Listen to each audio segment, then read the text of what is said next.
Assalamualaikum warahmatullahi wabarakatuh.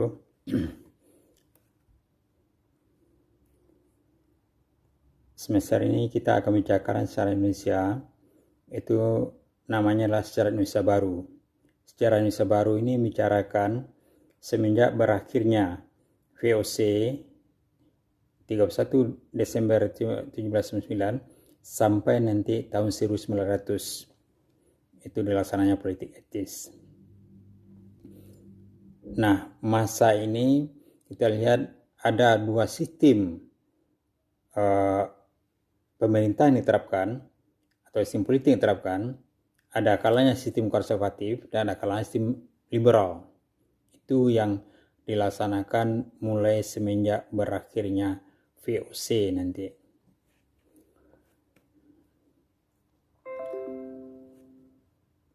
Bagaimana dengan sistem konservatif? Bedanya dengan sistem liberal, sistem konservatif ini sistem pemerintahannya dalam bidang politik, sistem pemerintahan tidak langsung.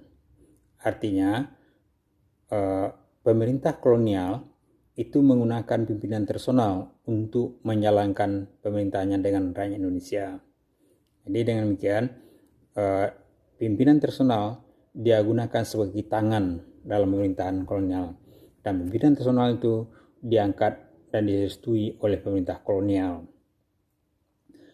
Dalam bidang ekonomi, sistem konservatif, kegiatan ekonomi dilaksanakan oleh pemerintah. Rakyat dikenakan pajak atau penyerahan, bukan pajak, malah penyerahan wajib yang mereka namakan vervalite referensis. Dalam sosial konservatif ini, dia menggunakan ikatan feodal. Tuh. Bedanya dengan sistem liberal, apa pula dengan sistem liberal itu? Sistem liberal dalam bidang politik, pemerintahan dilaksanakan secara langsung. Artinya mulai sejak pimpinan, itu gubernur jenderal, sampai kepada pimpinan pribumi yang terendah, itu langsung bertanggung jawab pada pemerintah pusat, entah gubernur jenderal. Kemudian mulai semenjak gubernur jenderal sampai dengan pemerintahan pegawai-pegawai yang diangkat oleh pemerintah kolonial itu jadikan pegawai yang digaji secara langsung, dan dia bertanggung jawab kepada pemerintahan pusat, itu gubernur jenderal. Dalam bidang ekonomi, kegiatan ekonomi dijalankan oleh pihak swasta atau dilaksanakan oleh pihak swasta. Rakyat hanya bayar pajak atau yang dikenal dengan land rent. Karena pemerintah liberal sistem liberal menganggap tanah itu adalah milik negara. Oleh karena itu rakyat berhak untuk menggunakannya, tetapi rakyat harus bayar pajak untuk negara. Jadi ada kebebasan untuk menggunakan tanah itu. Kemudian rakyat diperintahi secara langsung, artinya secara individu, tidaklah menggunakan ikatan feodal.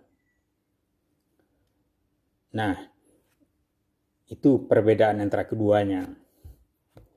Kemudian pemerintahan VOC kan berakhir pada tahun 1799. Ini mulai tahun 1800 itu tidak VOC lagi. Pemerintahan dijalankan juga oleh gubernur jenderal. Ada 3 gubernur jenderal ketika itu yang berkuasa. Ketika VOC itu berakhir, itu gubernur jenderalnya Van Straten, Overstraten. Kemudian dilanjutkan nanti oleh Johannes Silberg. Itu 1801 sampai 1805. Selanjutnya itu tahun 1805 dilanjutkan nanti oleh Albert Hawisse. Dia berakhir mintanya tahun 1808 nanti ketika Daendels sudah sampai di Indonesia. Nah, masa 3 gubernur jenderal itu walaupun telah berakhir VOC, tetapi dia masih menggunakan sistem VOC karena belum ada sistem baru yang diajukan oleh pemerintah Belanda karena hubungan antara Belanda dengan jajahan ketika itu terputus akibat perang koalisi di Eropa ketika itu. Barulah nanti ketika negeri Belanda itu diperintah oleh gubernur jenderal oleh seorang raja vazalnya adik Napoleon, yaitu Bonaparte. Ketika itulah dia kirim ke Indonesia, Louis Bonaparte ketika itu mengirim ke Indonesia, yaitu Herman William Daendels. Dia dikirim ke Indonesia dalam rangka untuk mempertahankan Jawa. Kenapa demikian? Karena ketika itu di Eropa terjadi perang koalisi, negara-negara atau bangsa-bangsa di Eropa atau kerajaan-kerajaan yang ada di Eropa ketika itu menghadapi Perancis sebagai lawan bersama. Jadi berkoalisi mereka untuk menghadapi Perancis. Karena Perancis ketika itu berusaha untuk melakukan intervensi atau mengekspor revolusinya ke daerah-daerah atau kerajaan-kerajaan absolut yang ada di Eropa ketika itu. Sehingga kerajaan-kerajaan Eropa ketika itu bersatu yang dinamakan koalisi. Perang koalisi itu terjadi sebanyak 7 kali ketika itu. Lebih lagi. Jadi dalam masa itu, perang koalisi itu, sehingga Prancis ini lawan Inggris ketika itu. Sehingga di mana saja kapal-kapal yang berbendera Prancis Belanda ketika itu diperangi oleh Inggris. Sehingga akhirnya hubungan antara jajahan dengan negeri ini ketika itu terputus. Hasil yang ada dari Indo tidak bisa dikirim ke Eropa ketika itu. Itu persoalannya tapi. Namun Louis Bonaparte mengirim Herman William Daendels untuk mempertahankan Jawa dari ancaman Inggris ketika itu. Daendels adalah seorang pendukung revolusi Prancis. Dia seorang liberalis,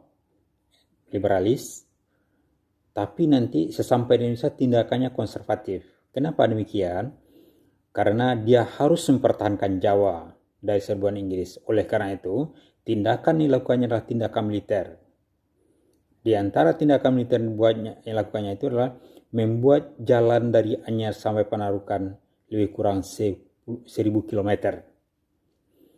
Jalan itu yang dikenal dengan Posweg itu, jalan raya Anyar Panarukan itu dalam rangka untuk mobilisasi dan mobilitas dari ekonomi dan tentara dilakukan oleh Daendels itu. Jalan yang 1000 km itu dilaksanakan secara rodi. Rodi itu semacam kerja paksa, rakyat dipaksa bekerja ketika itu pembuatan jalan itu. Di samping jalan itu juga, Daendels juga membuat pangkalan angkatan laut. Di antaranya nanti ada pangkalan angkatan laut Mirbay namanya di Merak di Jawa Barat, di Banten sekarang ini. Kemudian juga pangkalan angkatan laut di Surabaya. Kemudian di Semarang dibangun pabrik mesiu untuk persenjataan. Nah, persoalan yang dihadapi oleh Daendels adalah masalah ekonomi. Hasil-hasil yang ada di Jawa ketika itu tidak bisa diekspor keluar karena terancam selalu dengan Inggris dan ada blokade Inggris ketika itu. Akibatnya nanti Daendels ini tidak bisa mengembangkan banyak kegiatan ekonomi ketika itu. Muncullah masalah ekonomi dan keuangan ketika itu. Dan dia sendiri pun tidak bisa lepas dengan korupsi. Dia sebagai koruptor nanti. Di antaranya menjual tanah di Pasuruan kepada Hantiko nanti seorang Cina. Itu yang dilakukan oleh Daendels. Kegiatan yang dilakukan oleh Daendels baik terhadap rakyat maupun apa yang dilakukannya itu terdengar di negeri Belanda. Akhirnya dia ditarik karena ada keresahan ketika itu baik oleh orang Belanda Indonesia sendiri maupun oleh rakyat sendiri. Maka ketika itu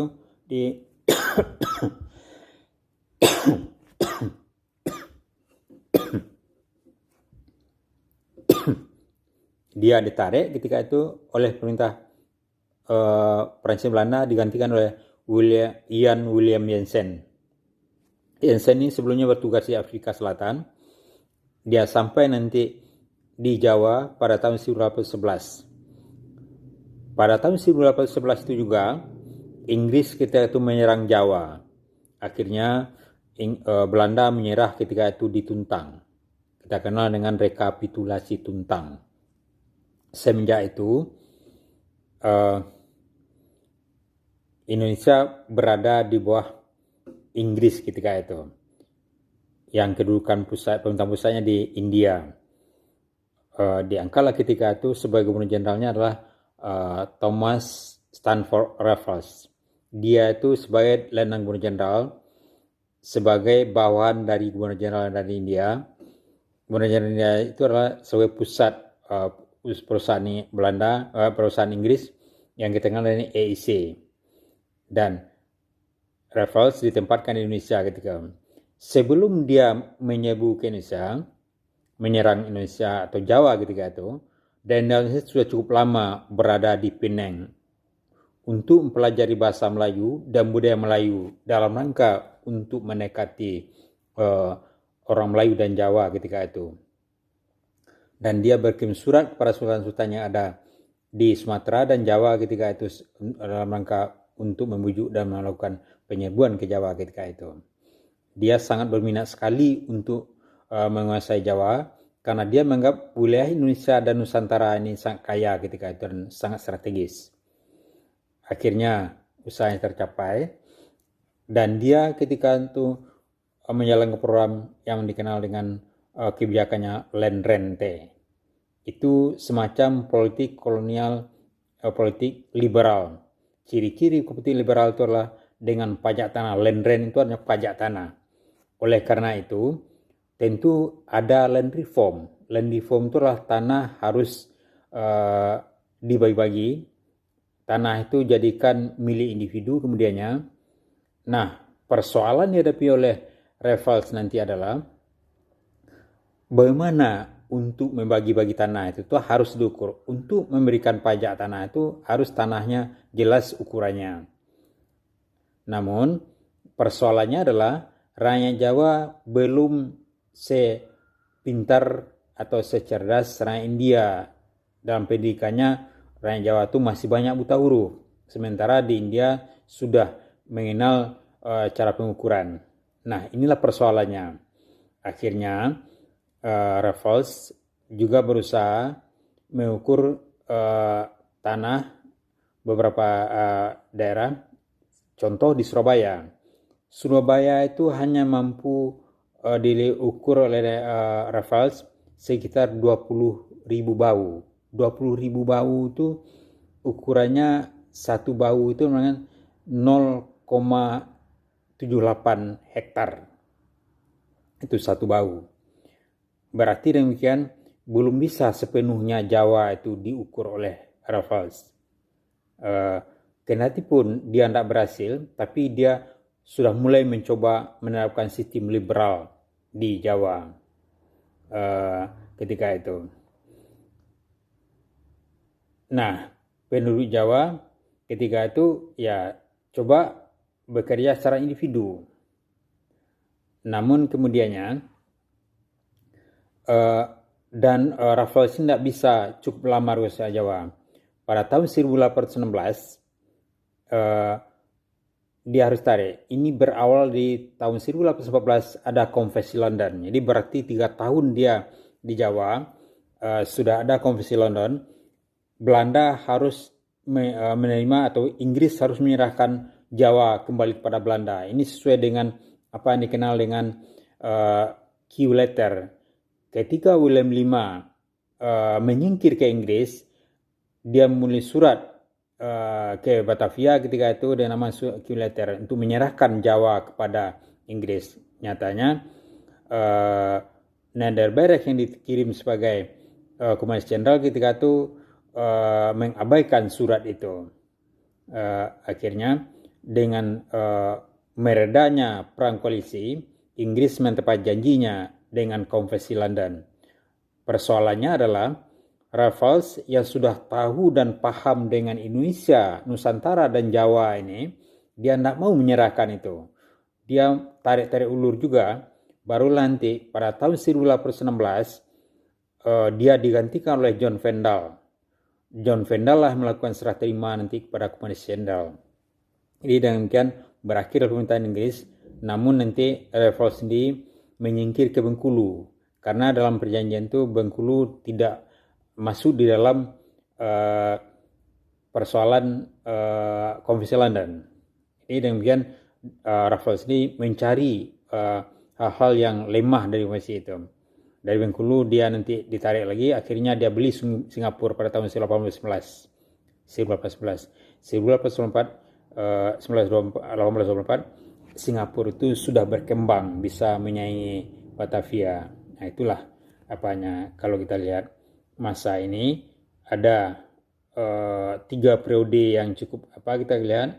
Periode yang melanjutkan sistem VOC tahun 1808, kemudian periode Prancis Belanda tahun 1808-1811, kemudian periode Inggris tahun 1811 sampai 1816. Demikian kalau kita perhatikan ada beberapa perbedaan antara keduanya. Demikian saja, sampai di sini dulu. Nanti kita sambung lagi untuk pertemuan berikutnya. Wabillahi taufiq wal hidayah. Wassalamualaikum warahmatullahi wabarakatuh.